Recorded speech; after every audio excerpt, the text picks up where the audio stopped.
শুভ সকাল, শুভ সন্ধ্যা। মেগান মিচেল। আজ ৫ জানুয়ারি এবং দীর্ঘ বড়দিন ও নববর্ষের ছুটির পর আজ আমি কাজে ফিরছি। আমি কেবল হ্যালো বলতে এবং নীরবতা ও নীরবতার শক্তি সম্পর্কে কিছু কথা বলতে এসেছি। আপনারা জানেন, আমরা সবাই সবসময় ব্যাক অফিস থেকে অ্যাশের কাছ থেকে তথ্যের জন্য অধীর আগ্রহে অপেক্ষা করি। কিন্তু আমি ভাবছিলাম যে অ্যাশের জন্য মাঝে মাঝে নীরব থাকা এবং পর্দার আড়ালে যা করার দরকার তা করার জন্য কতটা শক্তি এবং কতটা আত্মসংযমের প্রয়োজন হয়। আপনারা জানেন, আমরা যারা নেতা হিসেবে কাজ করছি, আমরা সবাই যারা আশা করি নেতৃত্ব দিচ্ছি, আমাদের চাপের মধ্যে থাকি। আমাদের কাছে লোকজন প্রশ্ন করে, তারা সর্বশেষ আপডেটগুলো জানতে চায়। কিন্তু যখন প্রয়োজন নেই, তখন কথা না বলে নীরব থাকা অনেক শক্তি এবং প্রবল ইচ্ছা শক্তির ব্যাপার। আমরা জানি যে অ্যাশ পর্দার আড়ালে খুব ব্যস্ত। আমরা জানি যে ইন ভিক্টরি উইথ অ্যাশ এবং আমাদের ওইএসে অনেক কিছু ঘটছে। এবং আমি মনে করি এটা মনে রাখা গুরুত্বপূর্ণ যে সংস্কৃতি এবং প্রত্যাশা কেমন হওয়া উচিত তার সুর নির্ধারণ করার জন্য আমাদের দিকেই তাকিয়ে থাকা হয়।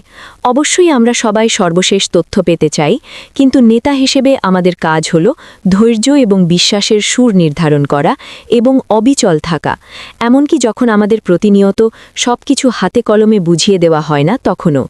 দেখুন, গত কয়েক বছর ধরে যারা এই যাত্রায় আছেন, আমরা অ্যাশের ক্রমাগত উপস্থিতির মাধ্যমে লালিত হয়েছি, যা সত্যি অসাধারণ। কিন্তু এটি কিছুটা অভ্যাসের মতো বা ক্রাচের মতো হয়ে গেছে।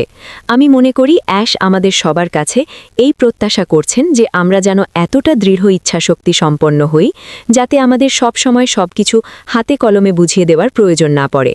এটা জানা যে পর্দার আড়ালে যা ঘটছে তা একটি নির্দিষ্ট কারণেই ঘটছে এবং উপযুক্ত সময় আমরা আপডেট পাব। প্রতিটি পর্যায়ে বা প্রতিটি ছোট পদক্ষেপে বাইরে এসে বিবৃতি বা ঘোষণা না দেওয়াটা তার জন্য অবিশ্বাস্যভাবে কঠিন হতে পারে। কিন্তু তিনি জানেন যে কৌশলগতভাবে সঠিক সময়ে ঘোষণা দেওয়াটা কেবল শব্দের চেয়ে অনেক বেশি শক্তিশালী। আপনারা জানেন, ব্যবসায়িক ক্ষেত্রে অনেক সময় অর্থপূর্ণ অবদানের চেয়ে কেবল হইচই বা আওয়াজকে বেশি গুরুত্ব দেওয়া হয়। উদাহরণস্বরূপ, আপনি যদি এমন একটি কোম্পানিতে কাজ করেন যেখানে প্রতিটা ছোট বিষয়ে সবসময় মিটিং হয়, বনাম এমন একটি জায়গায় যেখানে কেবল গুরুত্বপূর্ণ বিষয়গুলো নিয়ে অর্থপূর্ণ আলোচনা বা মিটিং হয়। তাই আমি চাই আপনারা এই গুরুত্বটি এবং নীরবতার গুরুত্ব নিয়ে ভাবুন।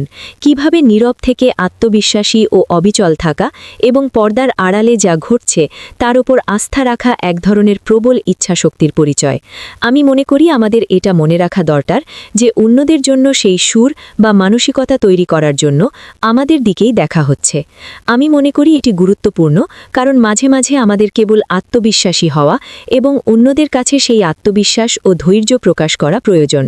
অ্যাশ যখন পর্দার আড়ালে আমাদের ভবিষ্যৎ এবং সব কিছুর ওপর কাজ করতে ব্যস্ত, তখন তিনি চান আমরা যেন তার রাষ্ট্রদূত হিসেবে সেই পরিবেশটি বজায় রাখি। তাই চলুন আমরা অবিচল থাকি। আসুন আমরা আত্মবিশ্বাসী এবং ধৈর্যশীল থাকি এবং জানি যে তথ্য তখনই আসবে যখন তা প্রয়োজন এবং উপযুক্ত।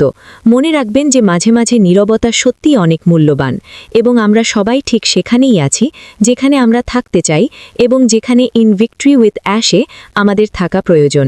ভালো থাকুন।